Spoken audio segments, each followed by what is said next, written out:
ان کا بھی ذکر ہے، لیکن ہم چونکہ ٹائم کی قلت اور اپنے پروگرام کے سلسلے میں اس وجہ سے وہ سارا سلسلہ فقط یہ ہے کہ ایک جہت دینا ہے، ایک ڈائریکشن دینا ہے، ایک بتانا ہے کہ نہیں، اہل تشیع بحمداللہ ہمیشہ ان کا یہی سلیقہ رہا ہے، یہی طریقہ رہا ہے کہ جہاں پہ حق ہے اس حق کے ساتھ ہمیشہ انہوں نے زندگی، اگرچہ ان کو مار دیا جائے، ان کو قتل کر دیا جائے، ان کے گھروں کو جلا دیا جائے، لیکن یہ سلیقہ انہوں نے ہمیشہ طریقہ اختیار یہی رکھا ہے، حق کا بول بالا رہے اور باطل کے خلاف ہمیشہ انہوں نے قیام کیا ہے، مظالم جہاں جہاں پہ بھی رہے ہیں ان مظالم کی انہوں نے نفی کر دیے۔ یہی سلسلہ ہمارا، یہی طریقہ کار رہا، ہمارے لاکھوں جانیں قربان ہوں ان با وفا، با صفا اور جلیل القدر اور منتجبین صحابہ کہ جن کو نہ ماننے سے انسان کا اسلام کامل نہیں ہوتا ہے۔ میں آپ کو یہ بتاتا چلوں، یہ جنہوں نے دین کی وفاداری میں، پیغمبر اسلام کی نصرت و پائیداری میں جنہوں نے اپنا سب کچھ قربان کر دیا ہے، کون سا مسلمان ہے کہ جو انہیں کہے کہ نہیں ہم نہیں مانتے ہیں؟ یہ اس سے بڑھ کر اور کیا تہمت لگائی جا سکتی ہے کسی مکتب پر اور کسی ملت پر اور کسی قوم پر؟ ہمیشہ یاد کرتے ہیں، اور آج گفتگو ہی مصائب صحابہ کے سلسلے میں ہو رہی ہے، ان کی مظلومیت کو اجاگر کیا جا رہا ہے۔ ان مظلومیت میں آپ نے حضرت بلال کا سنا، حضرت مالک بن نویرہ کا سنا، اور ابھی جو ہے وہ سعد ابن عبادہ، بہت جو زمان جاہلیت میں بھی جن کی ریاست تھی، زمان جاہلیت میں بھی جن کا ایک مکان تھا، اور اسلام کے قبول کرنے کے بعد بھی ان کی بزرگی باہر کیف، ہر خاص و عام، بگانے اور بگانے سب بھی جانتے ہیں حضرت سعد بن عبادہ کہ جو اپنی قوم کے سید و سردار تھے اور اپنی قوم کے بہت ہی بزرگ اور انتہائی سخی، اور جن کے دسترخوان ہمیشہ پھیلا رہا کرتا تھا۔ یہ اپنے جو قبیلہ ہے اوس اور خزرج دونوں میں ان کا ایک خاص نام تھا، اور اسی خاص نام سے ان کی جو ہے نا وہ پہچان ہوا کرتی تھی۔ لوگوں کے ہاں یہی مشہور ہوتا تھا، اگر کسی کو گوشت اور اگر کسی کو کھانا یا چربی چاہیے اور کھانا کھانا ہے تو جاؤ حضرت سعد ابن عبادہ۔ اور آپ کو خبر ہے کہ پیغمبر اسلام جب مدینہ تشریف لے گئے اور ہجرت کی، اصحاب صفا تھے، مغرب کی نماز کے بعد پیغمبر اسلام سارے انصار کو کہا کرتے تھے کہ ان میں سے ایک ایک کو ساتھ لے کر جایا کرو۔ یعنی یہ دیکھیں، یہ پیغمبر اسلام کی وہ اخوت، یہ غانگت، تاکہ وہ احساس ہمدردی، ہیومن رائٹس، حقوق بشریت، نماز کے بعد فرماتے تھے کہ ان سب کو اپنے گھروں میں مہمان ٹھہرایا کرو۔ لیکن سعد ابن عبادہ کون تھے؟ 80 آدمی کو ہر روز لے جایا کرتے تھے یہ شخص، ایک آدمی کو نہیں، 2 آدمی کو نہیں، 80 آدمی کو حضرت سعد ابن عبادہ مغرب کی نماز کے بعد گھر لے جاتے تھے، مغرب و عشاء کی نماز کے بعد کھانا کھلانے کے لیے 80 افراد کو لے جاتے تھے۔ ان کی سب سے بڑی خوبی کہ جو پیغمبر اسلام صلی اللہ علیہ وآلہ وسلم نے بتائی ہے، فرمایا کہ ان سعدا لغیور وانی لاغیر من سعد واللہ اغیر منا وغیرۃ اللہ ان تؤتی محارمہ۔ فرمایا کہ بڑی خوبی ہے اس سعد ابن عبادہ میں، بڑی خوبی اللہ نے رکھی ہے کہ بہت غیرت ہے اسے اللہ سبحانہ وتعالی نے اس میں رکھی ہے۔ اور یاد رکھنا تمہارے نبی میں سب سے زیادہ غیرت ہوتی ہے، اور اللہ سبحانہ وتعالی ہم سب سے زیادہ غیور ہیں، وہ کبھی برداشت نہیں کرتا کہ اس کے مقابل میں کسی قسم کے کوئی حرام فعل انجام دیے جائیں۔ تو یہاں سے آپ سعد ابن عبادہ کے بارے میں کیا کہیں؟ انصار جس طرح امیر المومنین علی ابن ابی طالب کو پیغمبر اسلام پرچمدار اور علمدار ٹھہراتے تھے، انصار میں سے اگر جب کوئی علم اٹھا کے آتا تھا نا تو وہ سعد ابن عبادہ تھا، یعنی انصار کا جو علم بردار تھا وہ سعد ابن عبادہ تھا۔ ابتدائی جس طرح ہم نے عرض کیا حضرت بلال کے سلسلے میں رضوان اللہ تعالی علیہ، اور اسی طرح حضرت سعد ابن عبادہ، اللہ پاک ان کی روح کو عالی ہے اور متعالی فرمائے رضوان اللہ تعالی علیہ۔ یہ انہی 70 جو ابتدائی مسلمان ہیں کہ جنہوں نے سب سے پہلے لبیک کہی پیغمبر اسلام کے اس اعلان کے بعد، اس میں ایک سعد ابن عبادہ بھی ہیں۔ یہ جنہوں نے ابتدا ہی میں سے اسلام قبول کیا ہے.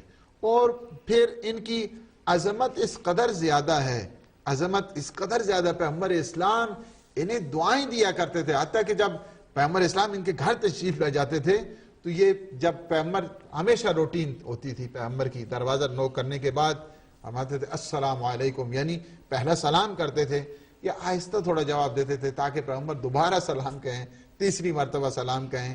ایک دفعہ جب سلام کیا، دوسری مرتبہ گیا، تیسری مرتبہ فوراً دوڑ کے گئے کہ پیغمبر واپس نہ جائیں.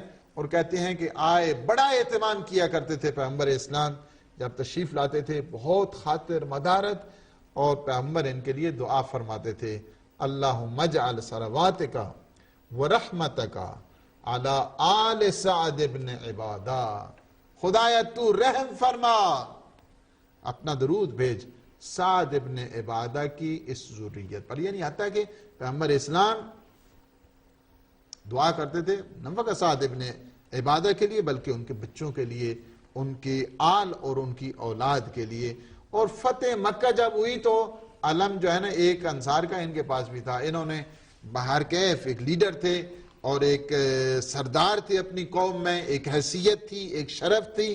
اور اس دوران انہوں نے کہا تھا کہ آج تھوڑا سا ان سے کچھ انتقام بھی لینا چاہیے، چونکہ پیغمبر اسلام نے جو کچھ کے ساتھ جو ان لوگوں نے کیا ہے، ان قریش نے، اہل مکہ نے. لیکن پیغمبر نے فرمایا نہیں ساتھ، ایسا نہیں ہے، الیوم یوم المرحمہ، آج کا دن جو ہے نا رحمت کا دن ہے. کوئی بات نہیں، انہوں نے جو کچھ کیا ہے، ہم اللہ کے جو ہیں وہ سفراء ہیں، نمائندے ہیں. اللہ کے جو سفراء ہوا کرتے ہیں نمائندے، ان کے دل اور ان کی حلم بہت زیادہ ہوا کرتا ہے. لہٰذا انتقام نہیں، ریونج نہیں. آج کا دن جو ہے ریونج کا دن نہیں ہے بلکہ آج کا دن رحمت کا دن ہے. پیغمبر اسلام کی بات کہتے ہیں کہ ان کے جب بیٹے قیس گئے بتانے کے لیے کہ پیغمبر اسلام نے فرمایا، کہا کہ نہیں، میں اس وقت تک علم نہیں چھوڑوں گا جب تک پیغمبر کی نشانی نہیں دیں گے. پیغمبر نے اپنا امامہ بھیجا ان کے لیے، فوراً واپس آئے جائے. ہمیشہ اطاعت رسول میں انہوں نے زندگی گزاری. لیکن مسئلہ جب پیغمبر کے وہی آ گئی بات کہ جہاں پہ جو ایک تاریخ کا تنگ موڑ جسے کہا جائے، اور تاریخ کا ایک عجیب و غریب جسے بات کہا جائے، وہ بات آ گئی پیغمبر اسلام کی وفات حسرت آیات کے بعد. یہ سارے فتنے جو ہے نا سارے کھل گئے وہاں پہ. اور اس میں اگر آپ دیکھنا چاہتے ہیں کہ بہت مفصل حالات ہیں کہ پیغمبر اسلام کے بعد ایک مستدرک و صحیحین میں اس میں دیکھیں تو ایک پوری کی پوری جو ہے وہ ڈسکشن موجود ہے خود سعد ابن عبادہ کے سلسلے میں کہ کس قدر جو ہے نا انہیں بعد از پیغمبر اسلام صلی اللہ علیہ وآلہ وسلم کے وصال کے بعد، ان کی وفات حسرت آیات کے بعد ان پہ کیا گزری ہے. آ گیا وہ سقیفہ کا موڑ کہ جب ایک بہر کیف خلافت سازی کی جا رہی ہے اور وہاں پہ بنایا جا رہا ہے، حالانکہ ساری چیزیں پیغمبر اسلام بتا کے گئے تھے. ایسا نہیں ہو سکتا ہے کہ پیغمبر اپنے جانے کے بعد جو 23 سال مسلسل زحمتیں کرے اور اس کے بعد یہ کہے کہ نہیں اپنا نائب مقرر نہ کر گئے. اس سے بڑھ کر کیا تہمت لگائی جا سکتی ہے پیغمبر پہ؟ اس سے بڑھ کر کیا اتہام لگایا جا سکتا ہے پیغمبر اسلام پر؟ اتنی زحمتیں جو کر دیں. آپ ایک چھوٹی سی کتاب لکھتے ہیں، اس کے لیے آپ وصیتیں کر کے جاتے ہیں میرے بعد اس کو اسی طرح نہ چھوڑ دینا. اس کو ایک دیوان لکھتا ہے، اس کو ہمیشہ یہی کہتا ہے. یہ انسان کی فطرت ہے. 23 سال مسلسل زحمتیں کرنے کے بعد اور یہ کہا جائے کہ نہیں کوئی وصی نہیں بنا کر گئے، کوئی خلیفہ نہیں بنا کر گئے، کوئی نائب اپنا نہیں بنا کر گئے، کوئی جانشین اپنا بنا کر نہیں گئے. اس سے بڑھ کر کیا تہمت لگائی جا سکتی ہے پیغمبر؟ نہیں، پیغمبر بنا کے گئے. آپ نے اگلا الگ سے 20 بنانے 20 بنا لو، لیکن یہ نہ کہو کہ پیغمبر نے اپنے بعد جو ہے نا کوئی وصیت نہیں کی تھی. پیغمبر خود فرماتے ہیں کہ جو بغیر وصیت کے مر جائے وہ ملعون مرا کرتا ہے. پیغمبر نے کیا وصیت کی تھی؟ ہر مسلمان کا فریضہ بنتا ہے یہ پیغمبر کے جو وصیت کے سلسلے میں اتنی تاکید فرما دے.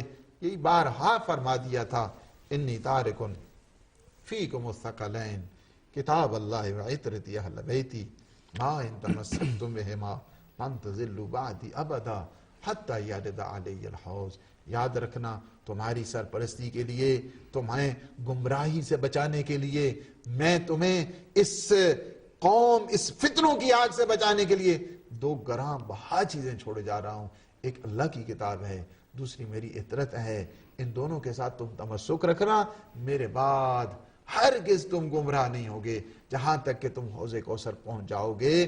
یہ پیغمبر کی وصیتیں ہیں، لیکن باہر کے زمانہ عجیب ہوتا ہے، یہ حکومت بھی بہت عقیم ہوا کرتی ہے، کوئی کسی کا ساتھی نہیں ہوتا۔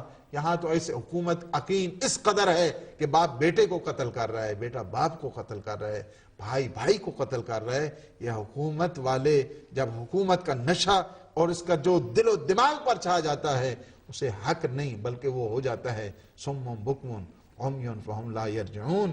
آ گئی وہ داستان، اور داستان غم جسے کہا جائے سقیفہ۔ وہاں پہ جب مسلسل جو خلافت سازی ایک سلسلہ شروع ہو گیا، وہی سلسلہ تھا کہ اس کے بعد انہوں نے کہا کہ عجب ہے، تمہیں پتہ نہیں ہے کہ پیغمبر اسلام کیا فرما گئے؟ ان ھذا اخی ووصی وخلیفتی فیکم فاسمعوا لہ واطیعوا۔ فرمایا کہ تمہیں وہ خبر نہیں کہ وہ پیغمبر اسلام کیا فرما کر گئے ہیں؟ ابتدا دعوت ذوالعشیرہ سے لے کر غدیر خم تک بار بار یہ بتا کر گئے ہیں، یاد رکھنا ان ھذا اخی ووصی وخلیفتی، یاد رکھنا یہ میرا بھائی ہے، میرا وصی ہے، میرا خلیفہ ہے، فیکم تم میں خلیفہ ہے، فاسمعوا لہ واطیعوا، ان کی بات کو سننا، ان کی اطاعت کرنا۔ کہا کیسے ہو سکتا ہے کہ میں سقیفہ میں یہ ہو سکتا ہے؟ پھر پیغمبر کی وہ جو ہے نا وہ فرما دی ہے، یہ کیسے ہو سکتا ہے؟ نہیں۔ اور حضرت ابن عباس ہی بہت افسوس کیا کرتے تھے، وہ جو بات ہے نا یوم الخمیس وما یوم الخمیس، وہ جمعرات کا دن، وہ کیا غضب تھا جمعرات کے دن میں، اور وہ اتنا روتے تھے، کہتے ہیں ثم بکا حتی حزب دمعہ، فرمایا اتنا روتے تھے کہ حتیٰ کہ ان کی داڑھی جو ہے نا وہ آنسوں سے تر ہو جائے کرتی تھی اس واقعے کو سن کے جو جمعرات کا تھا۔ بہر کیف یہ سعد ابن عبادہ جب انہوں نے یہ کہا کہ نہیں ہو سکتا ہے، اس وجہ سے کہ پیغمبر اسلام نے ابتدائے دعوت ذوالعشیرہ سے لے کر غدیر خم تک بار بار یہ اعلان کر دیا کہ علی میرا وصی ہے، میرا بھائی ہے، میرا جانشین ہے، میرا وزیر ہے، میں علی کے ہوتے ہوئے کسی کی بیعت نہیں کرتا۔ یہ تھا حقیقت میں ان کا جو مسئلہ مشکل بن گیا۔ سعد ابن عبادہ کی بڑی فضیلتیں ہوتی تھیں، بڑی ان کی ریاست تھی، بہت بزرگی تھی، بہت ان کی ہمت تھی، بہت ان کی سخاوت تھی۔ پیغمبر اسلام جنہیں غیور کہیں، دین کہیں، پرچمدار کہیں، انصار میں سب سے زیادہ جو محبوب ترین ہستی تھی، جن کے لیے تعریفیں خود پیغمبر اسلام فرمایا کرتے تھے، اور جن کے بارے میں خود امیر المؤمنین علی ابن ابی طالب علیہ السلام فرماتے ہیں کہ سب سے پہلے جو شخص جس نے جرأت اختیار کی، میں کہتا ہوں مالک بن نویرہ سے پہلے جس نے جرأت اختیار کی وہ سعد ابن عبادہ تھا۔ سعد ابن عبادہ نے سب سے پہلے، اس وجہ سے کہ معصوم امام کا ہے، فرمایا کہ سب سے پہلے اول من جرى علینا، سب سے پہلے اگر جس نے سپورٹ کی ہے وہ ہماری، وہ سعد ابن عبادہ ہے۔ فتح بابن، اس کے بعد جو ہے نا وہ بہت سارے صحابی تھے کہ جو بڑے جلیل القدر، جو بہت بزرگ، کہ جنہیں تھم کہا جاتا ہے اصحاب میں سے، انہوں نے اٹھے اور انہوں نے آ کر جو ہے نا وہ امیر المومنین نے کہا کہ نہیں یہ نہیں ہو سکتا ہے۔ اس وجہ سے ٹھیک ہے پاور ہوا کرتی ہے لیکن حق کو تو نہیں نہ چھوڑا جا سکتا، اس حکومتیں آتی جاتی رہتی ہیں۔ باہر کیف یہ جو مسئلہ بنا، اس کا یہ جو داستان ہے سقیفہ کی، اس کے بعد وہ انہوں نے کیا کیا، چونکہ ان کا ایک بہت بڑی اپروچ تھی، بہت بڑی بازو تھے ان کے، بہت طاقت تھی، لہٰذا ان کے خلاف اس وقت تو نہیں، باہر کیف جس وقت مسلسل زور دیا، کہا کہ اگر سعد بن عبادہ بیعت نہیں کرتے تو اس کا مطلب یعنی یہ ہے کہ قبیلہ خزرج بھی گیا، قبیلہ اوس بھی گیا۔